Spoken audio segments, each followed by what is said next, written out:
Afternoon, everyone. It's really a great pleasure to see all of you. Thank you so much for joining us today for a critical conversation, reforming the global financial system. I'll do my formal introduction. In fact, I'll introduce the introducer in a moment, but I would like to just say that we're really great welcome to those in the audience and many, many more online. We really hoped that, my goodness. We really hope that this is a stimulating conversation. This critical conversation series is part of our attempt to bring some of the most important and most difficult issues to campus and really have a really thorough discussion with those that are actually leading these discussions out there in the world. So this critical conversation could not be timelier. It occurs as the world prepares to convene in Dubai for the COP28, the UN Climate Conference, where the issue of how to reform the global financial architecture will be in the spotlight. Policymakers from around the world will be discussing how they can access the funds they need to cope with the climate crisis, as well as to achieve the most important of their development priorities. We do not know if it will take an evolution or a revolution of the Bretton Woods system to meet the global financial needs of today and meet the ones that are coming in the future, but these are hard questions, and hopefully those are the ones that we will discuss today. So given the depth and importance of the topic we will discuss, we're extremely grateful to our colleagues at the Wharton School for co-sponsoring today's event. Wharton has always been a great friend and partner of Perry Worldhouse from our beginning, and we're grateful for their continued engagement. And we're also really delighted that Dean Erica James of the Wharton School will be formally introducing today's event. So Dean James is a leading expert on crisis leadership, workplace diversity, and management strategy. She's an award-winning educator, an accomplished consultant, and an innovative researcher. Dean James has paved the way for women in leadership, both in education and corporate America, and has led the way for the Wharton School to deeply engage on all issues concerning environment. So please join me in welcoming Dean James to the stage.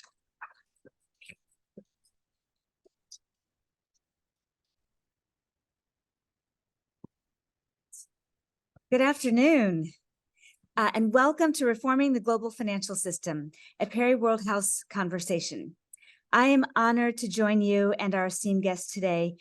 It has become all too clear that the world is not on track to meet the Sustainable Development Goals or the ambitions of the Paris Agreement. These are complex global challenges and implicate science, policymaking, and business. What is the answer? What do we need to do to fix the global financial architecture and to get back on track? One thing is to bring together expert knowledge to bear on these problems. We need to properly educate the next generation of leaders so that they have the expertise and the orientation to address them. We also need to acknowledge that these challenges cross traditional disciplinary boundaries. And in doing so, we must convene the best interprofessional and interdisciplinary leaders to do this. The Wharton School is honored to co-sponsor this discussion today. At our school, our vision is to elevate the impact of our research, to innovate in our pedagogy and cross interdisciplinary divides. There's perhaps no more challenging issue facing today than putting our world back on track in terms of its financial systems and environmental goals. Wharton is not only interested in these issues, but we are uniquely positioned to lead on them. My thanks to the team at the Perry Worldhouse for bringing to the spotlight this important discussion at the heart of intellectual discourse. Leading our discussion today, I am pleased to introduce two eminent personalities, each a trailblazer in their respective fields. First, please join me in welcoming Mr. Avi Persaud, a distinguished figure whose career spans the realms of finance, public policy, and academia. As an emeritus professor at Gresham College, Mr. Persaud has shared his profound wisdom with countless individuals.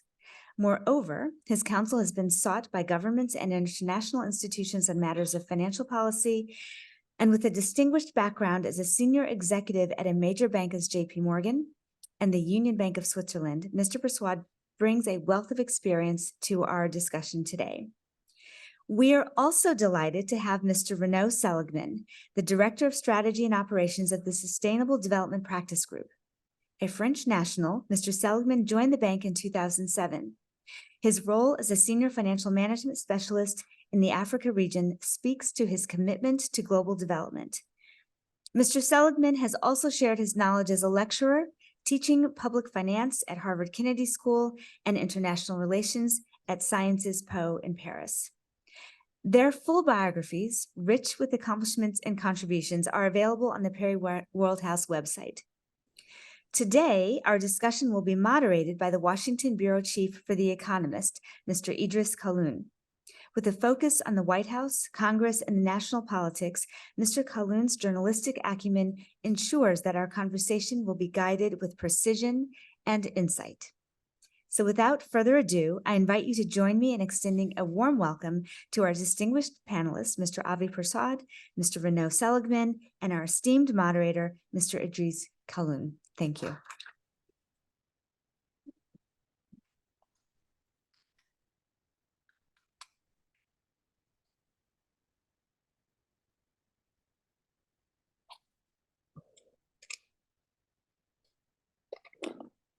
Great. Well, thank you so much to everyone who is here, everyone who's joined us virtually, to Renaud and to Avi as well.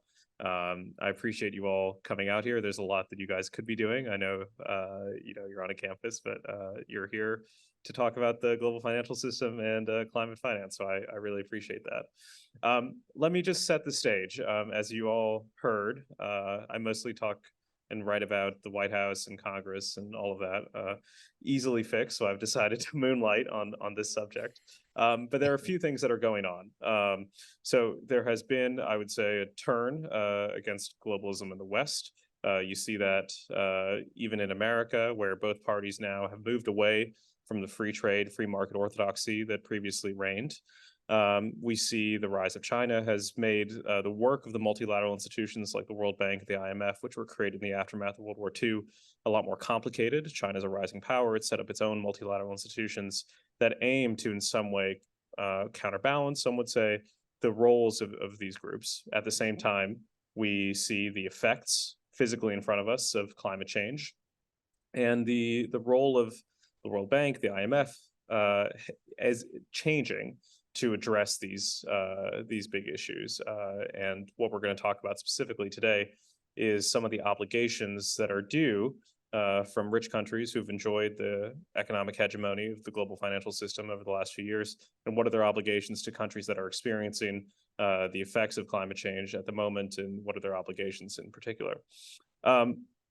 So we're joined by two people who know a lot more about the subject than I do, and my hope is that we will make this interesting. I imagine many of you are, what the IMF is, what the UNR. You maybe don't know what an SDR or a FIF is, so we'll try to keep it at that level and try to minimize some of the abbreviations that we could use. But I'd like to open by allowing Avi to start and give some opening comments, and then we'll have Renaud speak, and then we'll move into a moderated discussion. Thank you very much, Idris. Can you hear me? Yep. Fantastic. And I'm really, really sorry I'm not there with you. I was hoping to be there. But as you know, the loss and damage negotiations, which were successfully concluded in early, just a week ago, went on longer than expected. So it really changed my schedule. So I'm sorry about that. I'm looking forward to joining Perry Worldhouse next year as a visiting fellow. I'm excited about that. I've been really inspired by Michael's challenge to both Renaud and I to think about the international financial system and whether it needs revolution or evolution. Some revolutions are probably best not heralded, but I do think that we have a system that's broken, that this has become even more the case in trying to address climate change and the enormous financing gaps to facilitate the green transformation we need, which is just not materializing.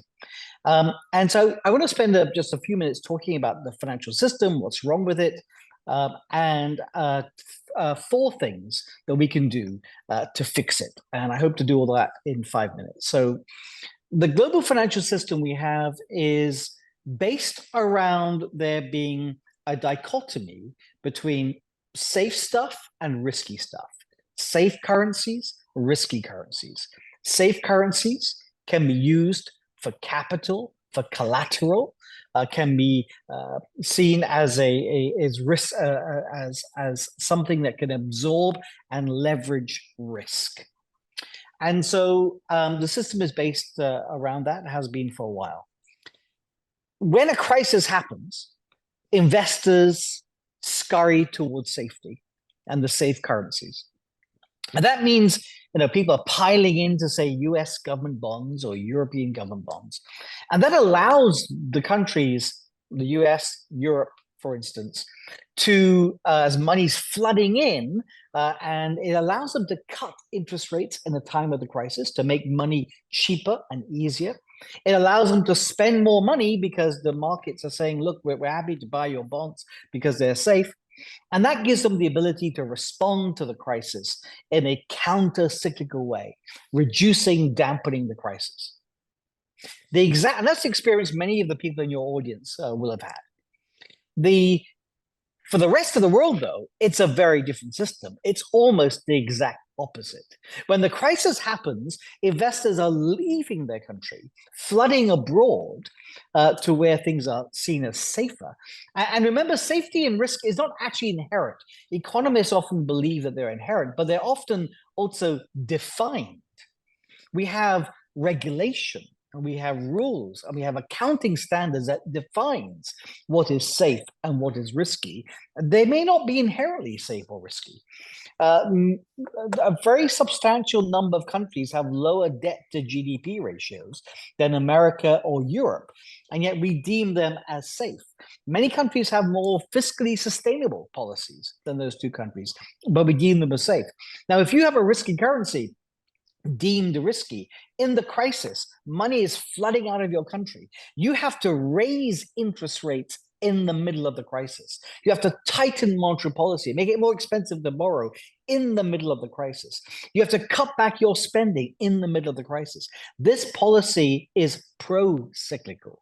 It actually amplifies the crisis. It makes things worse. It actually creates political and social pressures, which actually also amount to the economic problems. And that is the system we have.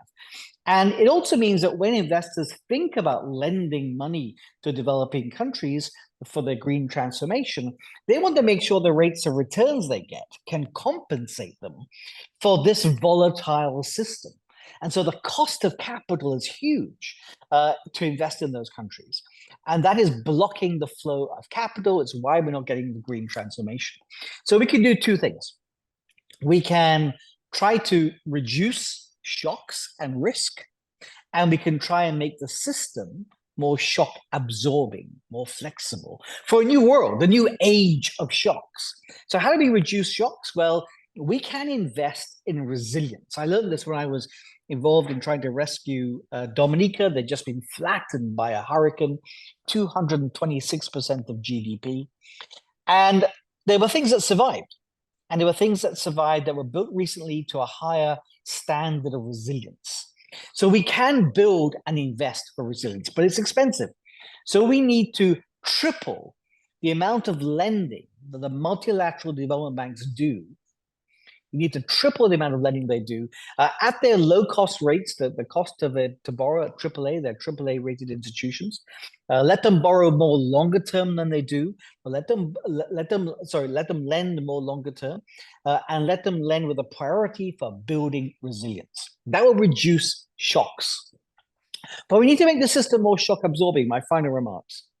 And one of the things that I've been leading over the past 12 months has been the idea of pause clauses in all debt instruments. So when a crisis happens, interest and principal payments are suspended for 2 years, but added back on with interest afterwards. So just giving people breathing space in the middle of the crisis. The other thing we need to do is to expand the International Monetary Fund's rapid credit facilities. So when a crisis happens, people can go to the IMF to borrow cheaply, but the amount they can borrow is pretty small and it's quite conditional. We need to expand that. And then the final thing we need to do is we need special drawing rights. Now, these are things that the International Monetary Fund issues. They're essentially a basket of the safe currencies. And they've got rights in the name, SDR, because they give a right to the holder to borrow these special drawing rights at low interest rates, short term, and roll them over forever. Now, when a country is in a crisis and it's in the risky world and all the money's flooding to the safe currencies, if they had a right to borrow the safe currencies, this would make their ability to intervene and to reduce the risks and to absorb the crisis so much easier. Now, today we have issued something like 9 to 10% of all central bank reserves are in. We've issued special drawing rights of about 9 or 10% of all central bank reserves. Let's make that 20%. And let's make the system much more shock absorbing. So let me end by saying we have a system that's asymmetric, that amplifies crisis in developing countries, provides policy space in the rich countries. We need to make it more symmetrical. We need to make it more symmetrical by reducing risks, by investing in resilience, and the development banks need to play a role, because there's no point being resilient in 20 years' time. Climate change is here. And we also need to make the system more shock absorbing, more pause clauses, more special drawing rights, more access to rapid credit facilities. Thank you very much. Thank you so much, Avi. Bruno, there's a lot to respond to.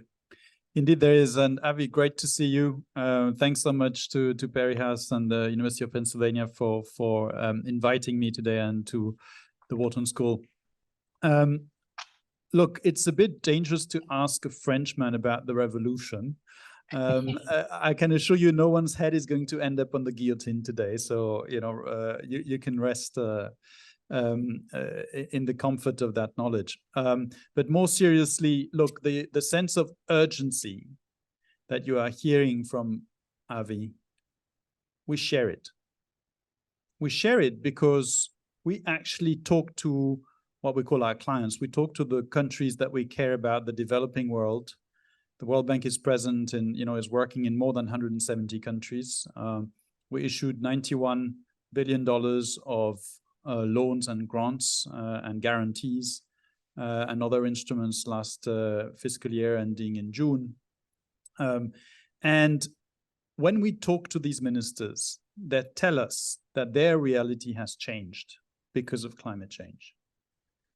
They tell us that, the minister from Malawi will tell us about the impact of the cyclones and also the impact of the droughts. We talk to the ministers from Pakistan and they tell us about the devastating impact of the floods that we saw a few months ago. We hear it from Libya. We hear it all around the world. And it's now no longer a marginal issue. It is now central to the key question of whether we are going to be able to eradicate poverty. If you step back and you look at the last 30 years, what you will see is that we had been making a great deal of progress in eradicating poverty in the world. With the rise of China, with the rise of India, with global trade, we made a lot of progress on human capital, on education, on health, on all sorts of indicators were going in the right direction. And that progress has been arrested. It has been stopped by 3 C's. It has been stopped by COVID, the COVID crisis, which hit developing countries very hard. It has been stopped by conflict, which unfortunately we are seeing in too many countries around the world. And it has been stopped by climate, because climate is affecting every dimension of development. So think about a farmer, maybe in India or in a country in Africa. And that farmer used to have, 2 harvests a year with abundant rainfall. And then the weather pattern changes and suddenly there's less rain. And suddenly you're not able to have 2 harvests and suddenly your income drops. What do? You lay off the farm laborers that were on your on your plot, and instead you bring back, if you have a son and a daughter, most likely you will bring the daughter back from school and you'll ask her to be working in the field. And what will happen to her? She won't have an education, she won't have a future. And here you go, development directly impacted by climate change. So that connection is absolutely central. And that means that we cannot achieve the objective, the core objective of the World Bank, which is about eradicating poverty anymore, without changing what our mission is about. And that's what we have just done with our new president, Ajay Banga. We went to our annual meetings in Marrakesh a few weeks ago, and we said, you know what? We are going to change our vision.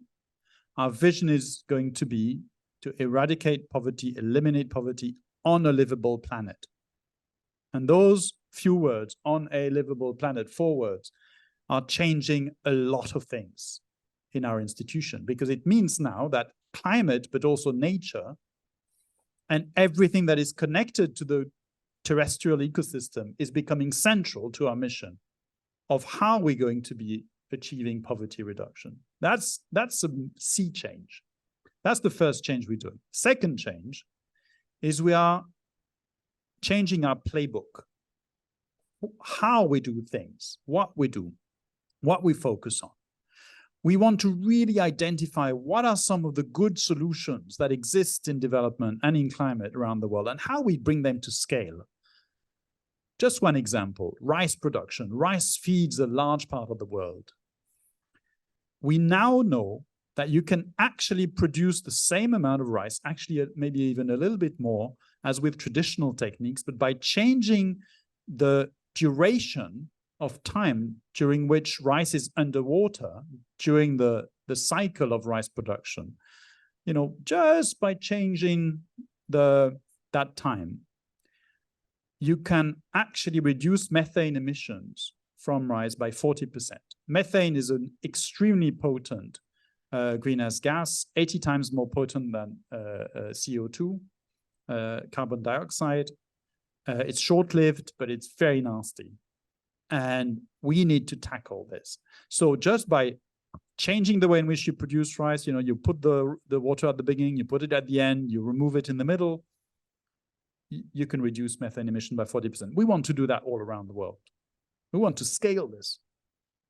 And there are other examples, in the energy sector with the reduced cost of renewables, wind and solar, many, many things can be done, right? So we need to change our operational playbook so that we take these great ideas, bring them to scale, do it fast, do it effectively, do it in a way that is responsive to the needs. And the third thing that we will need to do is to change our financial playbook, and we can go into this a little bit later, but actually what we are doing is that we are stretching our balance sheet at the bank in a big way. So for those of you who know a little bit about finance, let me give you just a couple of numbers.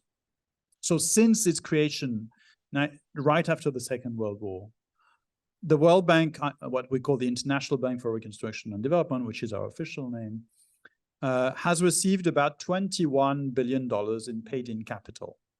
With those $21 billion, we have managed to issue $800 billion, more than $800 billion of loans. And that's an extremely powerful lever for change and for development. And it's helped to build countries up from the ruins of the Second World War. It's helped South Korea to become what it is today. It's helped many countries in Africa. And it can help the world to overcome the climate crisis. But we need to do more with our balance sheet. And we also need to work in partnership, work as a system. So new vision and mission, new operating model, stretching the balance sheet, and then working with others. And with that, I think we can rise to the challenge that Avi has put on the table. So let me start. Avi made the first point that when countries like America increase their interest rates, it has an impact on emerging markets, right? We see that. We saw that recently with the Fed at the moment, and we saw that also in 2013, 14 when the Fed was tightening as well. Is that something that can fundamentally be addressed by these kind of reforms, or do you think a more incremental approach, for example, funding climate investments and mitigation efforts at a better rate is the way forward, or is that kind of fundamental connection going to be one that's inescapable? Look, I think Avis described the risk equation very well, right? It is true that financial markets price risk, and that is reflected in the price of bonds. But I think there are things that countries can do to reduce that premium. So the first thing that they can and should do is they can prevent the occurrence of problems. Pandemics is a good example, right?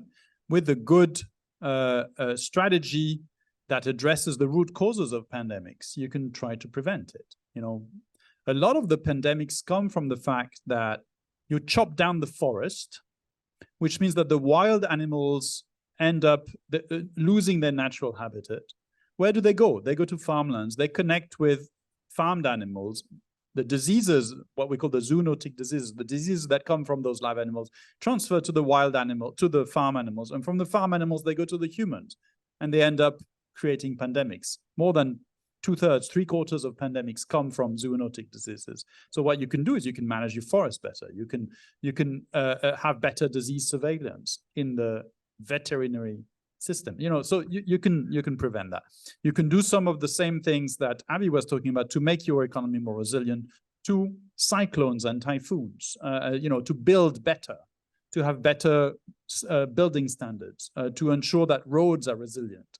And that is a very, very smart investment in quality infrastructure, and that will reduce the impact of those things. And you can also invest in sound fiscal management and better transparency, and also, showing how you're complying with international standards, so that you're reassuring the market about the quality of your signature and the sustainability of your finances over time.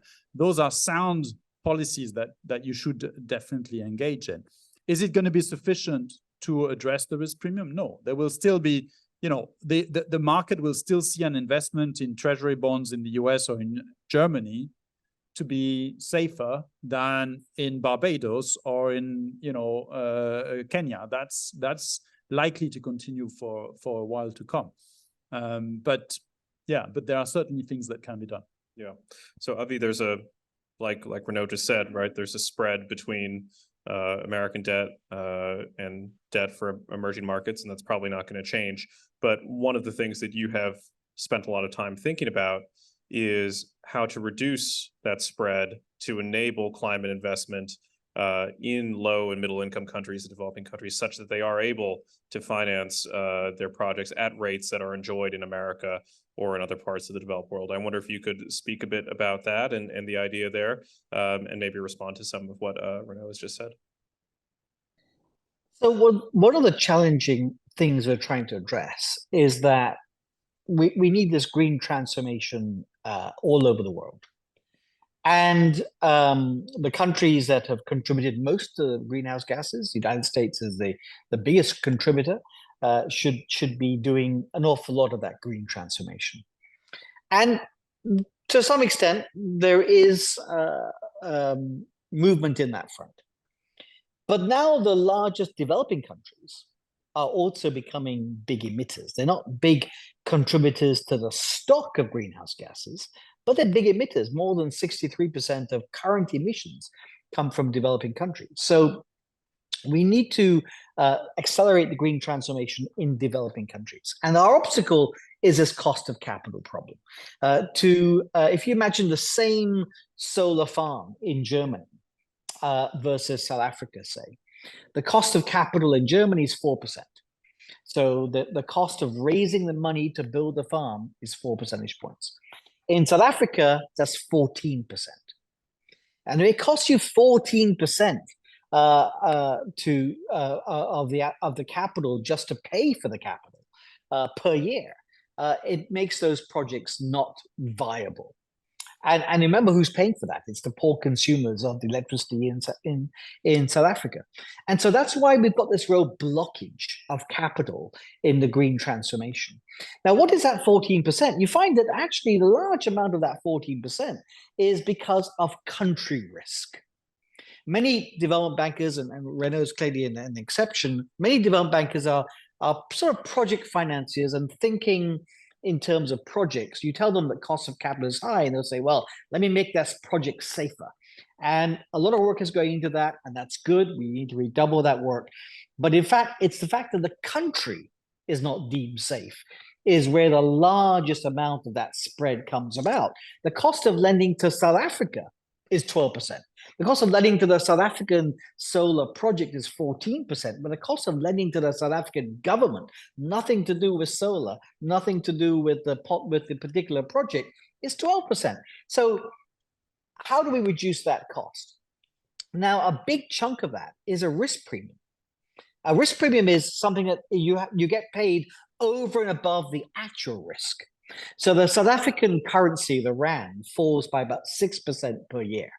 It actually falls 6% per year. If you wanted to make yourself whole, if you're a dollar investor in the rand, you would need to make sure that your return was the return that you expect to get in US dollars plus the 6% of the rand depreciation per year. But you're paying 12% for this South African rand. That difference is this risk premium. So we need to find ways of reducing that risk premium. And I think that it may be that, especially if that's what's blocking the green transformation, and the green transformation is critical to the preservation of our planet, there's a role for the public sector to try and reduce that risk, not to subsidize the investment, but reduce that risk premium. And so we've been calling for different techniques, and maybe the development banks could be part of that. Maybe countries and their central banks need to be part of that. That will try and reduce the risk premium, not the risk premium. If we could reduce the risk, that'll be great. But it's the risk premium that is a thing where people are basically paying for a risk that doesn't exist. They're overpaying for the risk. And we think the public sector may need to provide some guarantees to encourage investors not to pay that excess premium. Renaud, what do you make of that analysis? Is that one that the World Bank shares? Is it, how do you create a regime in which these important investments can take place, but also that this is still a market that capitalists participate in, and if investments fail as they do, that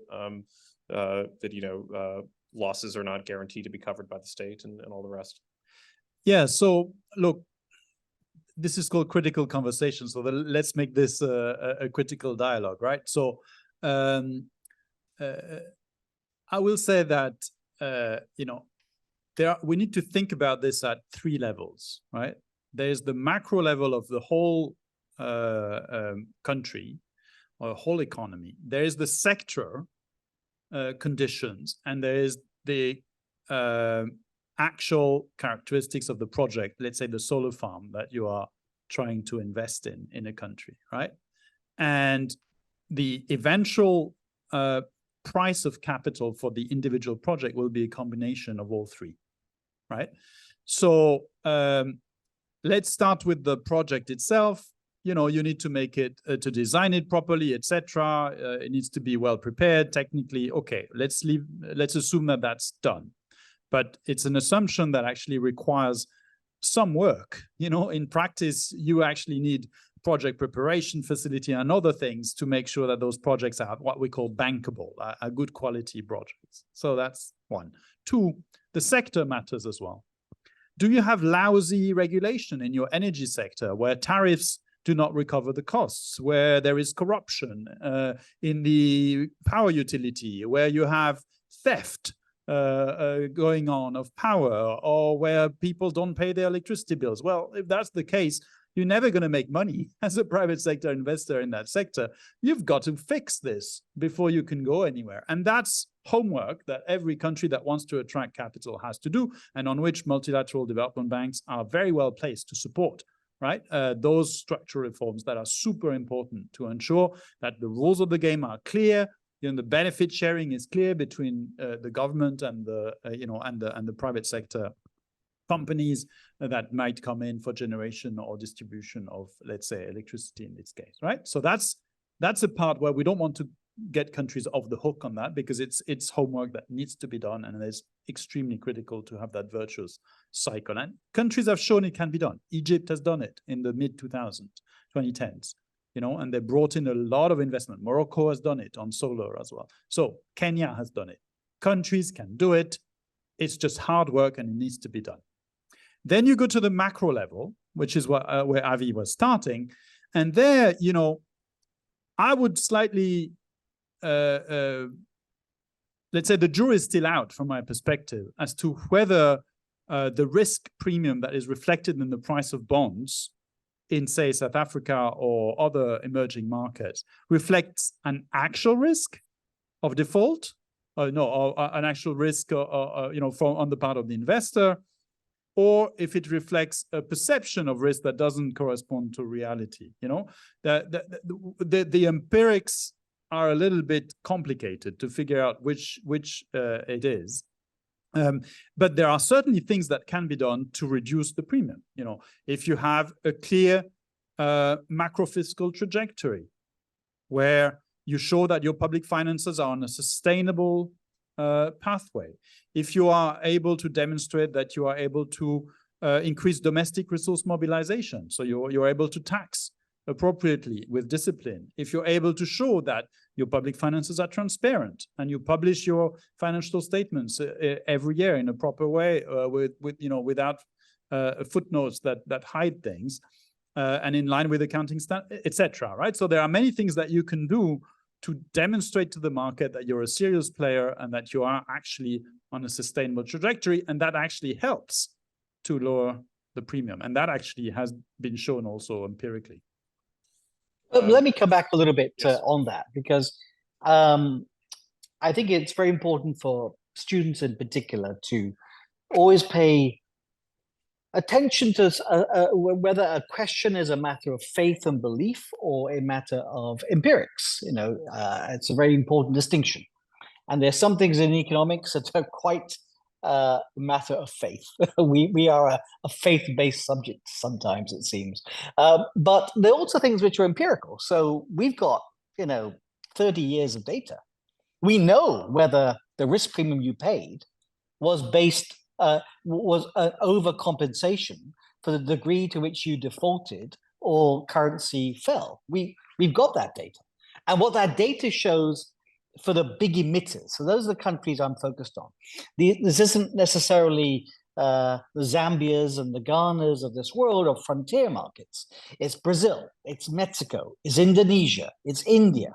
These are countries which are big emitters in the world. And the empirics proves, I mean, it's not a matter of faith, that the premium is 2 to 3% more than the actual risk on average. And half the time is 4 or 5% over the actual risk. Half the time, coming right back to your first ever question, Indres, when the US is raising interest rates, so not to do with their country, their risks, but in fact, when the external system is stressed because interest rates are going up, that when the US interest rates are going up, the risk premium is 4 or 5% proven to be excessive for the big emitters. These are fairly big economies, fairly liquid markets. They've got financial markets. And so the question is, at 4 or 5%, that's enough to block us preserving the planet. That's enough to stop the green transformation, that 4 or 5%. That's enough to mean that we fail to get to 1.5 degrees. So let's find a way of reducing it. And can you talk about, you mentioned that you couldn't be here because of your work negotiating on the loss and damage fund. Can you describe for people who might not be familiar what that is and what the negotiations have touched on so far? So right at the very beginning of the Paris Agreement, there was a sort of an implicit bargain made that developing countries said, okay, we'll sign up to these ambitions on reducing greenhouse gases, even though we're not big emitters at the time. But we need you to show some responsibility for the fact that you've contributed to the stock of greenhouse gases. I mean, why do we worry about greenhouse gases? It's because when they go up there, they stay up there for a very long time. Although some of the most dangerous ones, like methane that Renaud mentioned, are more short-lived, and therefore we can have biggest impact if we get rid of them as quickly as possible. But for the stuff that we can have less impact on, they're staying up there. And the deal was, okay, so we'll create a mechanism for addressing loss and damage. It was called the Warsaw Mechanism for loss and damage. But then for a long time, for over 10 years, nothing has happened. It has laid empty, almost 10 years. So last year, there was an agreement, pushed along, in fact, by small states, that there should be a loss and damage fund. It was a dramatic event. I think nobody came into COP27, last year COP at Sharm el-Sheikh, thinking this would happen. But the G77, which is a collection of developing countries, were amazingly united. They're seldom united on any one thing. It's a wide variety of countries, stretching from China and India on one hand to Barbados and Fiji and Vanuatu on the other. But they were absolutely united, lock, stock, and barrel, on the fact there should be a climate loss and damage fund. The Europeans, sort of seeing this phenomena of unity, felt out of global solidarity, they would support it. And my American friends were slightly bewildered because their game plan was to isolate China, and then they found themselves isolated. So they ended up agreeing to the loss and damage fund. But we had an agreement to a fund, but no agreement to how it would be funded, how it would operate. And so they created a typical sort of UN organization. There was a 24-person committee, 12 from developed countries, 12 from developing countries. I was one of the spokespeople on the developing country side. Michael, who introduced us all, has been a very important advisor to developing countries on loss and damage, along with the International Peace Institute, the IPI, based in New York. So we met. We've had about 5 sessions of negotiation, and there were 3 big issues. The first issue was who is eligible. And so we kind of agree that this will be all developing countries are eligible, but when they've had an extreme weather event or a substantial slow onset event. That was the first agreement. It took several meetings. The second issue was this fund. I mean, who's going to run the fund? Where is it going to be? Who's going to host it? And there was a big debate on whether it should be hosted by Renaud. And many of the developing country clients, not all of them have had as good an experience as Barbados has had with the World Bank. And so they were a bit nervous about having the World Bank host the fund. We had to explain hosting doesn't mean it's a World Bank fund. You have your own board, you have your own decision on eligibility and access, and the World Bank is there. It's a specialist in development. It would not be a bad place to host it. So that was a fraught debate. Finally agreed that there will be a set of conditions as to who the host should be, and if the World Bank meets those conditions, the World Bank will be the host.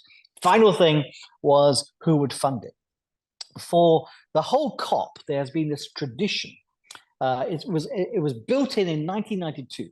The phrase was that we will the world will operate as if everyone has common but differentiated responsibilities and particular capabilities.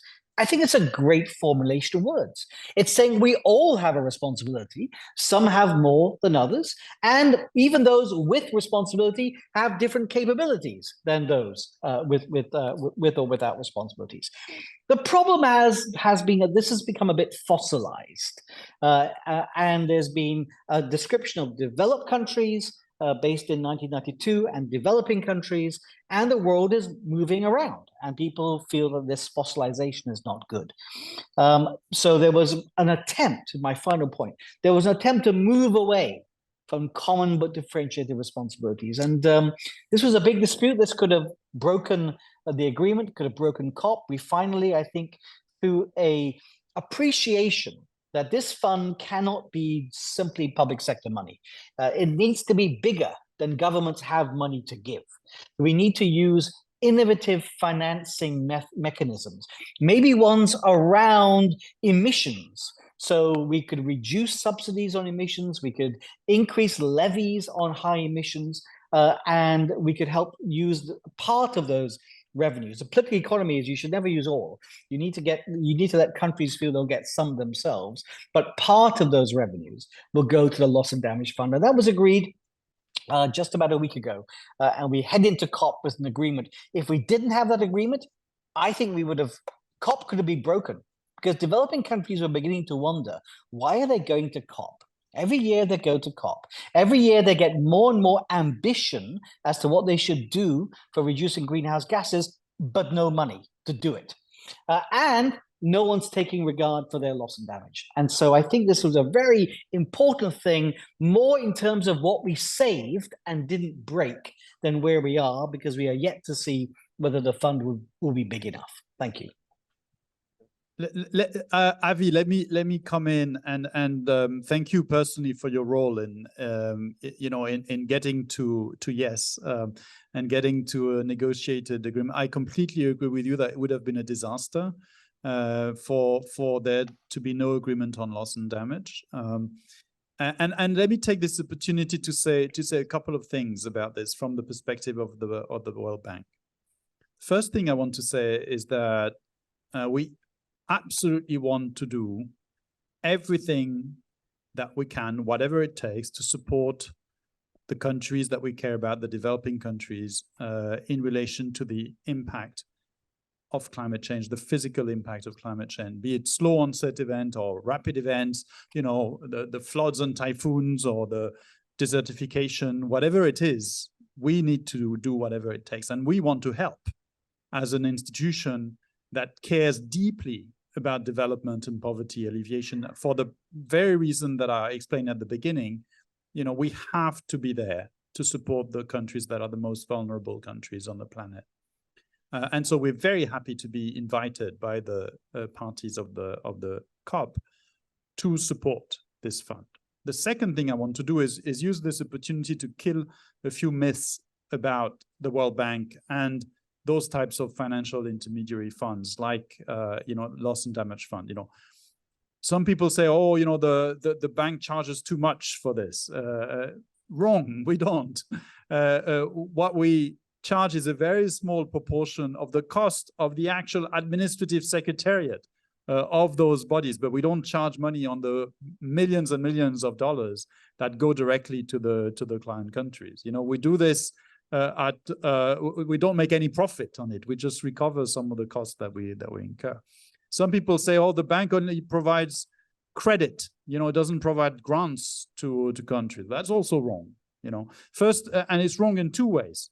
First way is, how many of you own a house? Any of you own a house? Yeah, I do. Yeah. Did you buy it in cash or did you get a mortgage?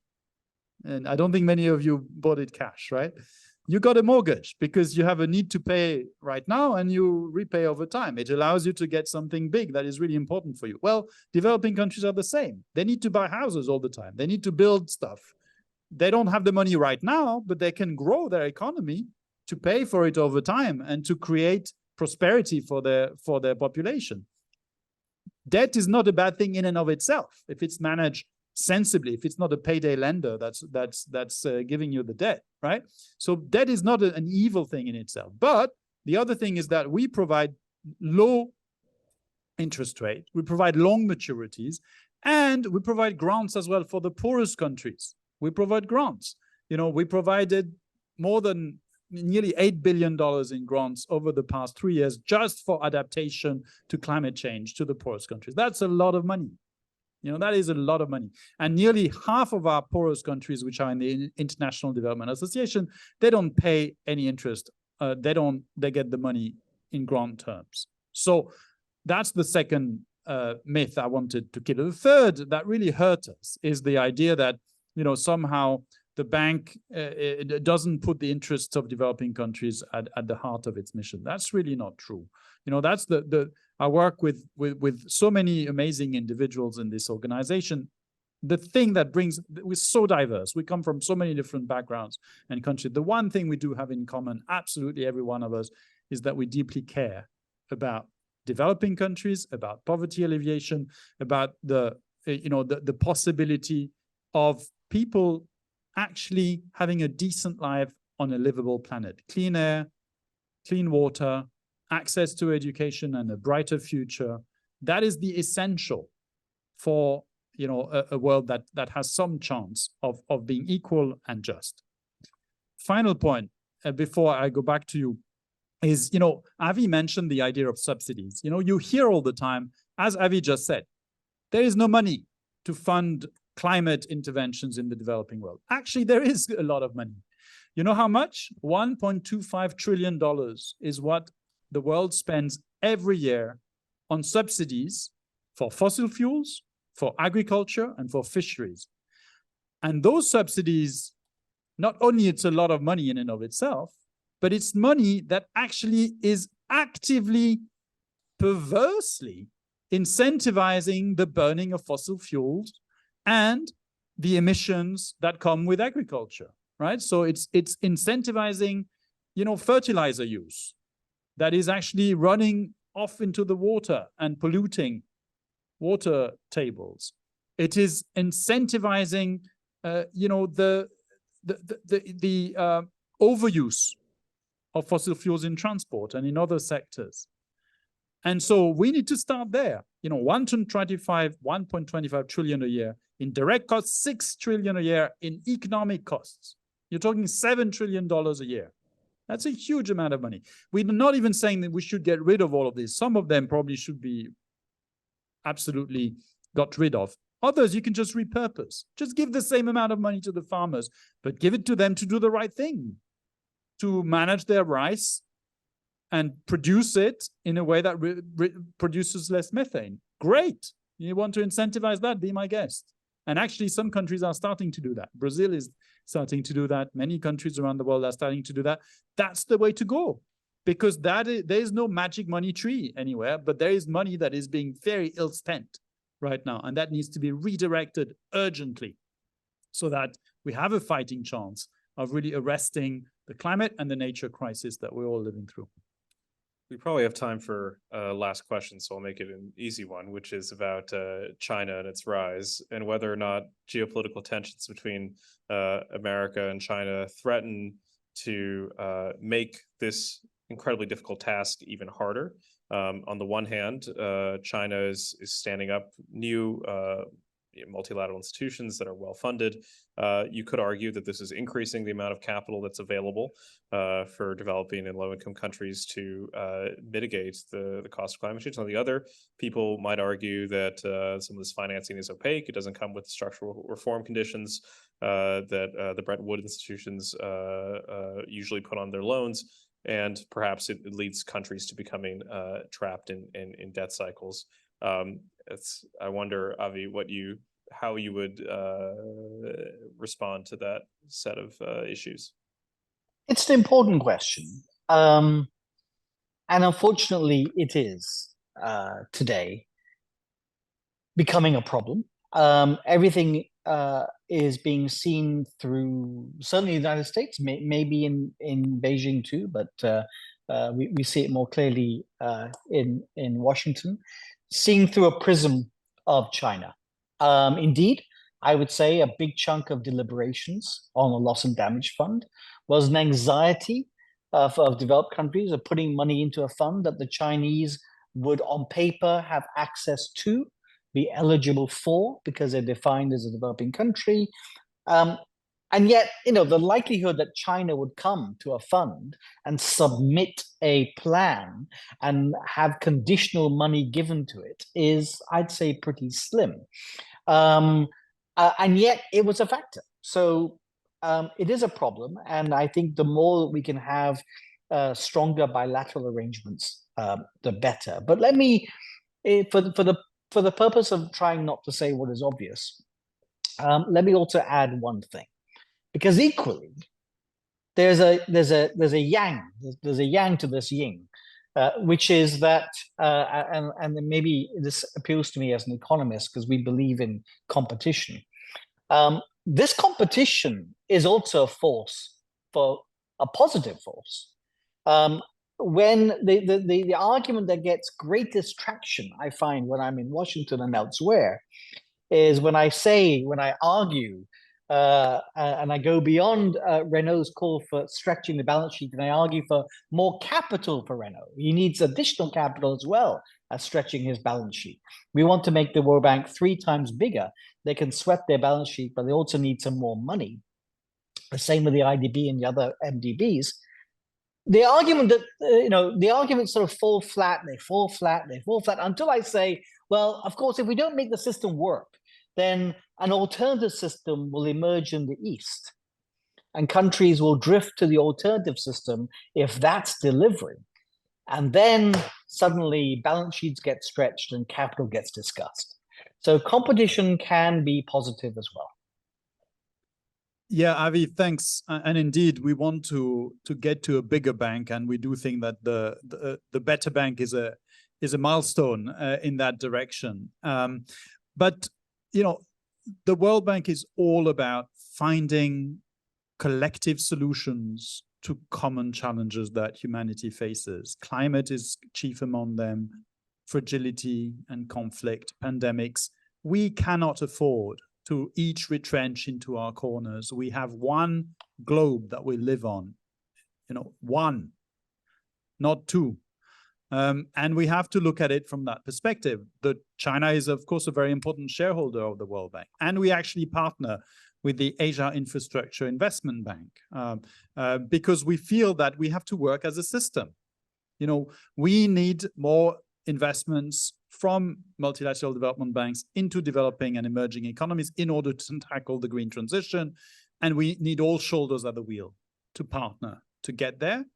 I think that it's also really important that we address that mistrust between the global north and the global south that has emerged and that Avi has alluded. We cannot afford to be squabbling among the international community when the world is on fire. We have to come together, and we have to come together to eliminate poverty on a livable planet. Thank you both. I just want to thank all 3 of you. So Avi, I'm sorry that you're not here, but really great pleasure to see you, and we'll be together just in a week or 2. Look forward to seeing it. Renaud, thank you and welcome to the University of Pennsylvania. And Idris, thank you for so much for your expert moderation, of course, with these 2 and all the wonderful things they have to say. Maybe they made it look easy, but I think you being here is really brought a lot to this event as well. Let me also say, just for our audience, I was really great. I mean, we just scratched the surface as we often do in these topics, but it was really terrific that we had the chance to discuss some of these issues in debt that are rarely come up, about the importance of debt, as Avi talked about, the fact that the capital exists and it's really a matter of capital flows as opposed to just being a matter of new money. I mean, this is the level of discussion that we hope to have here at the university. We also hope that we can be partnering with the bank and with Avi, all of your work, and perhaps with economists too, in really developing these ideas further. So I invite all of the audiences of Perry Woodhouse to join with us. We hope that this is the first conversation among many. Let me thank you, audience, and also say that there is a second event today at 4 o'clock downstairs in the Global Policy Lab discussing the far right in Latin America and beyond. You can access a recording of this conversation for further study and further research on YouTube. And please do be abreast of all of our future events. You're already on our mailing list, but you can visit our website, follow us on social media. For those in person, there is lunch in the back in the student lounge. So I invite you to grab something on your way out. And once again, please join me in thanking our wonderful panel.